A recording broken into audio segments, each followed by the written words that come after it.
പ്രിയപ്പെട്ടവരെ, ഇന്നത്തെ ചിന്താവചനത്തിൽ ലൂക്കാ സുവിശേഷത്തിലെ 22-ാം അധ്യായത്തിൽ പ്രതിപാദിക്കുന്ന വിശുദ്ധ കുർബാനയുടെ സ്ഥാപന കർമ്മത്തെക്കുറിച്ചാണ് നാം ഇന്ന് ധ്യാനിക്കുന്നത്.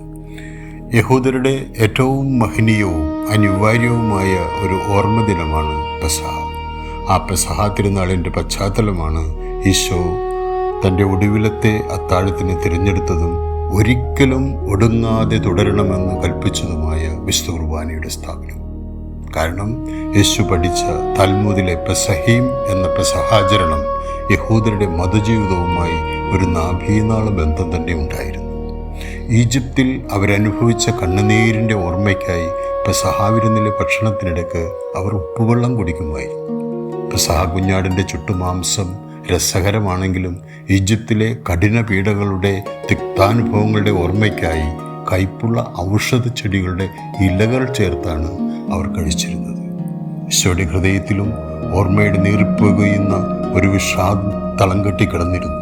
അതുകൊണ്ടാണ് ഭക്ഷണത്തിനിരുന്നപ്പോൾ ശിഷ്യരോട് പറഞ്ഞത്, പീഡ അനുഭവിക്കുന്നതിന് മുമ്പ് നിങ്ങളോടുകൂടെ ഈ പെസഹ ഭക്ഷിക്കുന്നതിനെ ഞാൻ അത്യധികം ആഗ്രഹിച്ചു.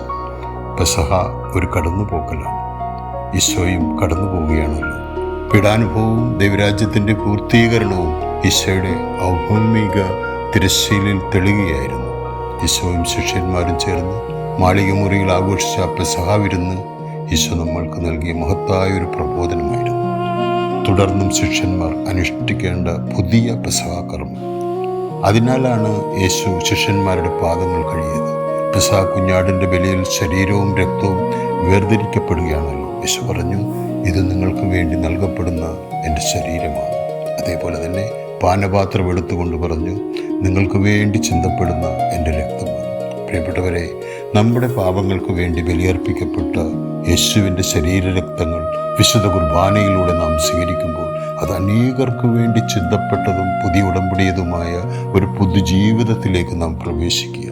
കാരണം ഈ ഉടമ്പടി ദൈവവുമായുള്ള രമ്യപ്പെടുത്തുന്ന, സൗഹൃദം സ്ഥാപിക്കുന്ന, ചെയ്തു പോയ പാപങ്ങൾക്ക് മോചനം നൽകുന്ന പുതിയ ഉടമ്പടിയാണ്.